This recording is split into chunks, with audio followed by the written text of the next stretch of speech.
ಈಗ ಜೆಡಿಎಸ್ನವರು ಒಂದು ಗಂಭೀರವಾದ ಆರೋಪ ಮಾಡಿದ್ದಾರೆ ಸರ್, ಒಕ್ಕಲಿಗ ನಾಯಕತ್ವಕ್ಕೋಸ್ಕರ ಡಿ.ಕೆ. ಶಿವಕುಮಾರ್ ಇದರೆಲ್ಲ ಸೂತ್ರಧಾರಿ ಅಂತ. ನೋಡ್ರಿ, ಡಿ.ಕೆ. ಶಿವಕುಮಾರ್ ಅವರು ಸ್ಪಷ್ಟ ಮಾಡಿದ್ದಾರೆ.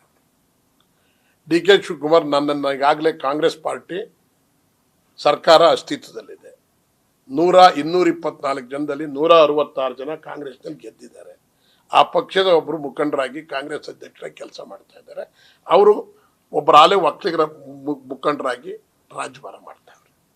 ಕುಮಾರಸ್ವಾಮಿ ಅವರು ಸಹಿತ ದೇವೇಗೌಡರೇ ಈ ರಾಜ್ಯದಲ್ಲಿ ನಮಗೆಲ್ಲ ಒಕ್ಕಲಿಗರು ಲೀಡ್ರು ಅಂತ ನಾವೆಲ್ಲ ಭಾವನೆ ಮಾಡಿ ಇವತ್ತು ದೇವೇಗೌಡರಿಗೆ ಗೌರವ ಕೊಡ್ತೀವಿ ನಾವು. ನಮ್ಗೆ ಇನ್ನೊಂದು ನೋವು ಏನಪ್ಪ ಅಂದರೆ, ದೇವೇಗೌಡರಿಗೆ ಈ ವಯಸ್ಸಿನಲ್ಲಿ ಇಂಥವೆಲ್ಲ ನೋವು ತಂದ್ರಲ್ಲ ಮುಂಡೆಗಂಡ್ರು ಅನ್ನೋದು ನೋವಿದೆ. ನಾನು ದಯವಿಟ್ಟು ಭಾಷೆ ಕೇಳ ಅದೊಂದು ಬಿಡ್ಬಿಡಿ, ಉಳಿಕೆದೆಲ್ಲ ನೋವಿದೆ ನಮಗೂ. ನಾನು ಮೊನ್ನೆ 3ನೇ ತಾರೀಕು ಪ್ರೆಸ್ ಕಾನ್ಫರೆನ್ಸಲ್ಲೂ ಆ ನೋವು ಹೇಳಿದ್ದೀನಿ. ನಾನು ದೇವೇಗೌಡರ ಬಗ್ಗೆ ನಮಗೆ ಗೌರವ ಇದೆ, ಕುಮಾರಸ್ವಾಮಿಯವ್ರ ಬಗ್ಗೆನೂ ಗೌರವ ಇದೆ. ಕುಮಾರಸ್ವಾಮಿಯವರು 2 ಸಾರಿ ಮುಖ್ಯಮಂತ್ರಿ ಆಗಿದ್ರು, ಅವರೇನು ರಾಜ್ಯದ ನಾಯಕರಾಗಿಲ್ವಾ? ಅವ್ರಿಗೆ ಅಧಿಕಾರ ಬಂದಾಗ ಅವರಾಯ್ತಾರೆ, ಇವ್ರಿಗೆ ಅಧಿಕಾರ ಬಂದಾಗ ಇವರಾಯ್ತಾರೆ. ಒಕ್ಕಲಿಗರಲ್ಲಿ ನೀವೆಲ್ಲನೂ ಒಂದೇ ತಕಡಿ ತೂಗ ಹಾಕೊಂಡು ಎತ್ಕೊಂಡು ಹೋಗಕ್ಕಾಗಲ್ಲ. ಒಕ್ಕಲಿಗರು ಸನ್ನಿವೇಶ ಸಂದರ್ಭ ನೋಡಿ ಒಂದು ಕಡೆಗೆ ಡಿ.ಕೆ. ಶಿವಕುಮಾರ್ ಕಡೆಗೆ ಒಕ್ಕಲಿಗರು ವಾಲ್ತಾರೆ, ಒಂದು ಕಡೆಗೆ ಕುಮಾರಸ್ವಾಮಿ ಅವ್ರ ಕಡೆಗೆ ವಾಲ್ತಾರೆ. ಈಗ ಡಿ.ಕೆ. ಶಿವಕುಮಾರ್ ಕಡೆಗೆ ಒಕ್ಕಲಿಗರೆಲ್ಲ ಇದ್ದಾರೆ ಅಂತ ಅನ್ಕೋತೀನಿ ನಾನು. 166 ಗೆದ್ದಿರೋದ್ರಿಂದ ನಾವಿನ್ನೂ ಬಿಜೆಪಿಲಿ ಇದ್ದೋ. ಮೊನ್ನೆ ಒಕ್ಕಲಿಗ ನಾಯಕತ್ವಕ್ಕಾಗಿ ಅಂದ್ರೆ ಪೆಂಡ್ರೆ ಬರುವ ಹಂತ ಬಂದ ಮೇಲೆ ಅಥವಾ ಹೊರಬರ್ಲಿಕ್ಕೆ ಒಕ್ಕಲಿಗ ನಾಯಕತ್ವದ ಫೈಟ್ ನಡೆದಿದೆ, ಹೌದಾ? ಆತರ ಕಾಣಿಸ್ತಾ ಇದೆ ಎರಡೂ ಕಡೆಯಿಂದನು. ಅದು ಡಿ.ಕೆ. ಶಿವಕುಮಾರ್, ನಾನು ಒಂದು ನಿಮಿಷ ಕೇಳಿ, ಇದನ್ನ ಈಗಾಗಲೇ ಕುಮಾರಸ್ವಾಮಿ ಕುಮಾರಸ್ವಾಮಿ ಅವರು ಬಹಳ ಸಾರಿ ಇದನ್ನೆಲ್ಲ ಪ್ರಸ್ತಾಪ ಮಾಡಿದ್ದಾರೆ.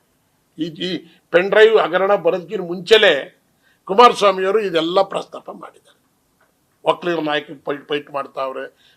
ಡಿ.ಕೆ. ಶಿವಕುಮಾರ್ ಅವರು ಬಹಳ ಸಾರಿ ಹೇಳ್ಯವ್ರೆ, ನಾನು ಒಕ್ಕಲಿಗನಾಗಿ ಹುಟ್ಟಿದ್ದೀನಿ, ಒಕ್ಕಲಿಗರಿಗೆ ನಾನು ಸಹಾಯ ಮಾಡಬೇಕು, ನಾನು ಕೈದಾಗ್ತದೆ, ಒಕ್ಕಲಿಗರ ಜನಾಂಗಕ್ಕೆ ಸರ್ವಿಸ್ ಮಾಡಬೇಕು, ಅದು ಬಿಟ್ಟರೆ ನನಗೆ ನಾಯಕತ್ವ ಕಾಂಗ್ರೆಸ್ಸಲ್ಲೇ ಇದೆ, ಚೆನ್ನಾಗಿದ್ದೀನಿ ಅಂತ ಹೇಳವ್ರೆ. ಇವರು ಮಾಜಿ ಮುಖ್ಯಮಂತ್ರಿಗಳು, ಇವರು ಚೆನ್ನಾಗವ್ರು. ಇವರು 2 ಸಾರಿ ಮುಖ್ಯಮಂತ್ರಿ ಆಗಿಲ್ವಾ? ನಾವೆಲ್ಲ ಅವರಿಂದ ಕೆಲಸ ಮಾಡಿಲ್ವಾ? ಅದರಿಂದ ಅದೇನು ತೊಂದರೆ ಇಲ್ಲ, ಇಬ್ಬರೂ ನಾಯಕರುಗಳೇ. ಇದು ಒಕ್ಕಲಿಗರದನ್ನ ಇಲ್ಲಿ ಬೆರೆಸೋದು ಬೇಡ. ಪ್ರಶ್ನೆ ಅಷ್ಟೇ ಸರ್. ಈಗ ಕುಮಾರಸ್ವಾಮಿ ಅವರು ನೇರವಾಗಿ ಡಿ.ಕೆ. ಶಿವಕುಮಾರ್ ವಿರುದ್ಧ ಆರೋಪ ಮಾಡಿದ್ದಾರೆ ಈ ವಿಚಾರದಲ್ಲಿ. ಹಾಗೆ ನಡೆದಿಲ್ಲ ಅನ್ನೋದಾದ್ರೆ ಒಕ್ಕಲಿಗ ನಾಯಕತ್ವ ಉಳಿಸಿಕೊಳ್ಳಿಕ್ಕಾಗಿ ಕ್ಲೈಮ್ಗಾಗಿ ಕುಮಾರಸ್ವಾಮಿ ಅವರೇ ಬೇಕಂತ ಆರೋಪ ಮಾಡಿದ್ರೆ ಹಾಗಾರೆ ಆತರ ನಡೆದಿಲ್ಲ. ಇದನ್ನ ಕುಮಾರಸ್ವಾಮಿ ಅವ್ರನ್ನೇ ಕೇಳ್ಬೇಕು. ನೀವು ಅದ್ರ ಬಗ್ಗೆ ಮಾತಾಡಲ್ಲ? ನಾನು ಮಾತಾಡಲ್ಲ. ಕುಮಾರಸ್ವಾಮಿ ಅವರು ಈ ರಾಜ್ಯದಲ್ಲಿ 2 ಸಾರಿ ಮುಖ್ಯಮಂತ್ರಿ ಆಗಿದ್ದವರು, ನಾಯಕರು. ಅವ್ರನ್ನ ಯಾಕಂದ್ರೆ ಬಹಳ ವಿಚಾರ ಅವ್ರಿಗೆಲ್ಲ ಮಂದಟ್ಟಾಗಿರ್ತವೆ, ತಿಳ್ಕೊಂಡಿರ್ತವೆ. ಅವ್ರಿಗೆ ಬರೋಷ್ಟು ಇನ್ಫಾರ್ಮೇಶನ್ ನಮ್ಗೆ ಯಾರಿಗೂ ಬರೋದಿಲ್ಲ. ಅದಕ್ಕೋಸ್ಕರ ಅವ್ರನ್ನೇ ಕೇಳಬೇಕು. ನ್ಯೂಸ್ ಫಸ್ಟ್, ನಿರ್ಭೀತಿಯಿಂದ ನಿಮ್ಮ ಪರವಾಗಿ.